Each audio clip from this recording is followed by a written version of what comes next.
The howling black wind sweeps across the stark battlements of Castle Black, where the moon's pale light casts eerie shadows over the assembled Night's Watch. At the front of the column rides Ned Stark, the Lord of Winterfell, now cloaked in the black furs of the Night's Watch.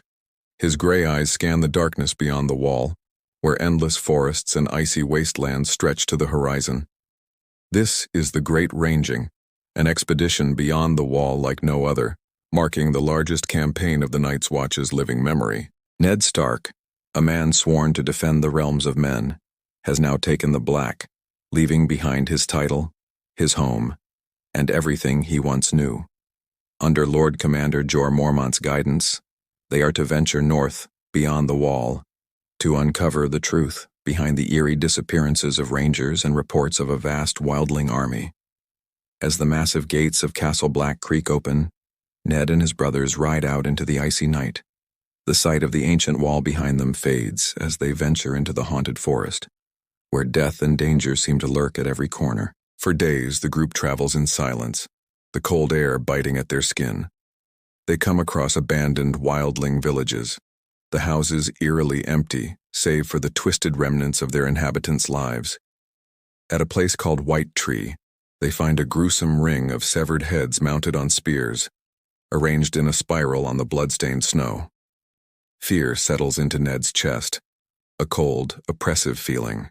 He recalls the stories of the White Walkers, the ancient and mythical beings he once dismissed as mere fables told around campfires.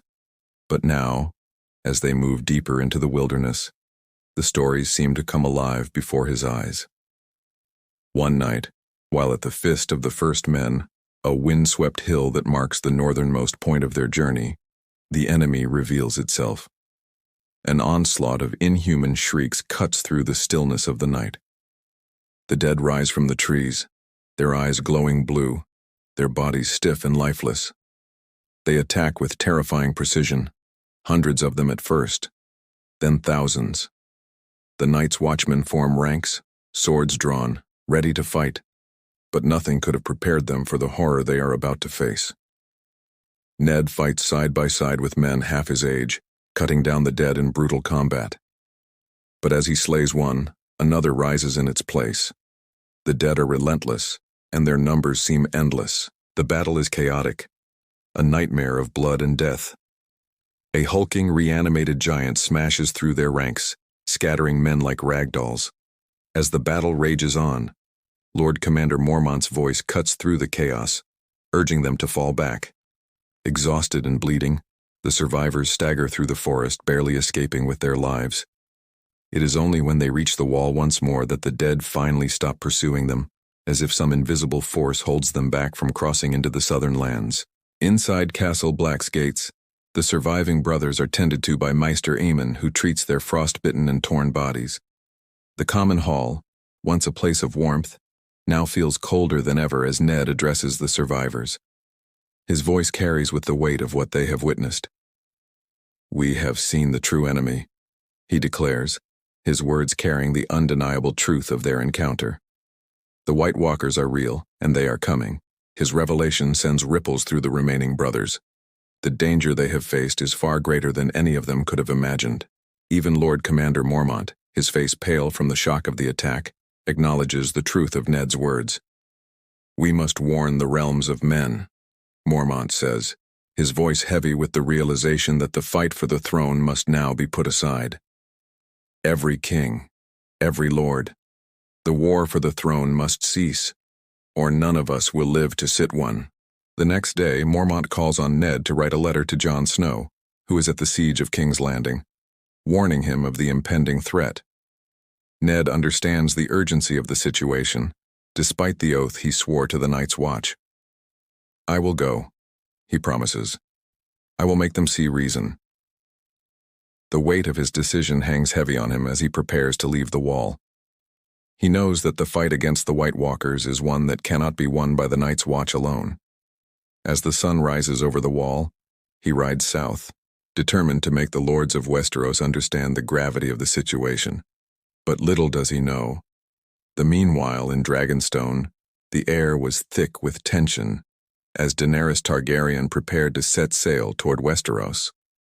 Her dragons, Drogon, Viserion, and Rhaegal were a constant reminder of her birthright, an heir to the Targaryen dynasty, the last living member of the bloodline that once ruled the Seven Kingdoms. Daenerys had already won the loyalty of the Unsullied and freed them from their chains. But now she was ready to take the next step in her quest to reclaim the Iron Throne that her family had lost over a generation ago. Her journey was not just about regaining power.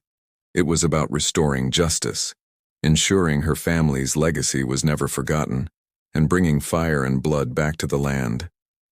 As the sun rose over the Black Sea, Daenerys stood on the deck of her ship, gazing toward the distant horizon. Dragonstone, the ancestral seat of House Targaryen, was now in her hands, and soon it would be the base of her conquest. The thought of her brother Viserys, who had always dreamed of such power, filled her with a quiet sadness. Viserys had never seen his dream come to fruition, but Daenerys was different. She had grown strong through adversity, and her dragons were the living symbols of her power, fire-breathing creatures that would bring terror to anyone who dared to stand against her. But as she looked toward Westeros, Daenerys knew her path would be fraught with dangers, not just from enemies abroad but also from the divisions that had taken root within the realm. She had heard the whispers about Jon Snow, the bastard who had claimed the loyalty of the North, and of the Lannisters, who had made King's Landing their seat of power. The Targaryens, once a united family, were now fractured, and Daenerys' return would only stir the embers of old rivalries. She had to move carefully, for Westeros was not a land that could easily be conquered. In King's Landing, Tywin Lannister stood on the Red Keep's balcony, gazing out over the sprawling capital. The streets below were filled with soldiers, traders, and civilians going about their daily lives, unaware of the storm that was brewing. Tywin's mind was occupied with thoughts of the looming war. His power was undeniable, but the arrival of Daenerys' dragons had thrown everything into uncertainty. His spies had confirmed that the Targaryens were returning, and his heart sank at the thought. The Lannisters had built their power through cunning, force, and manipulation, but a Targaryen with dragons was something entirely different. "Prepare the city," Tywin muttered under his breath, his cold gaze fixed on the horizon. The Golden Company had arrived with banners flying, and the Tyrells had aligned themselves with the Baratheons, further complicating matters. In a single stroke, Tywin's empire was being threatened from all sides.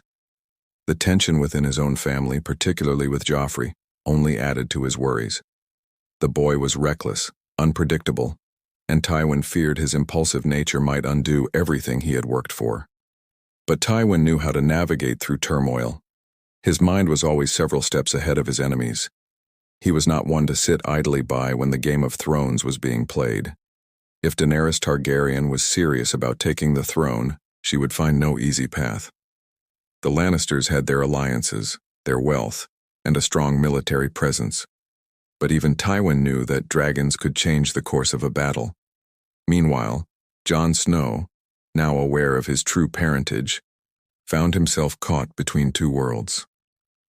Raised as Ned Stark's son, Jon had been taught to live by the Stark code, with honor, duty, and loyalty at the heart of everything he did. But the truth had shattered everything he knew.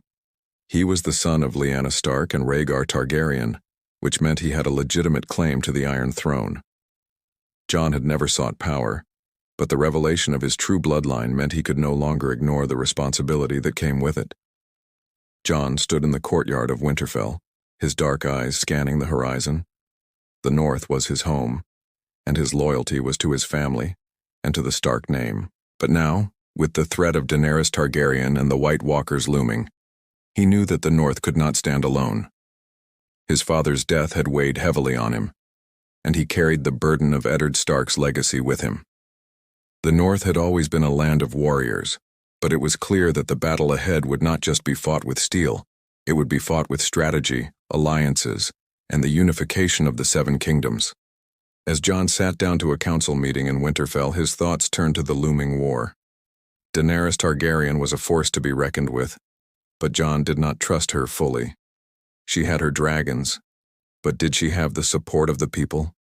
He knew that Westeros was divided, and to defeat the Lannisters, the Tyrells, and the Baratheons, the realm needed unity. That unity could only come from the Targaryens setting aside their differences. In King's Landing, Tywin Lannister prepared for the siege. His forces were ready, but the Targaryens had shown they were formidable. As the first signs of Daenerys' fleet appeared on the horizon, Tywin's advisors urged him to strike quickly, but Tywin was patient.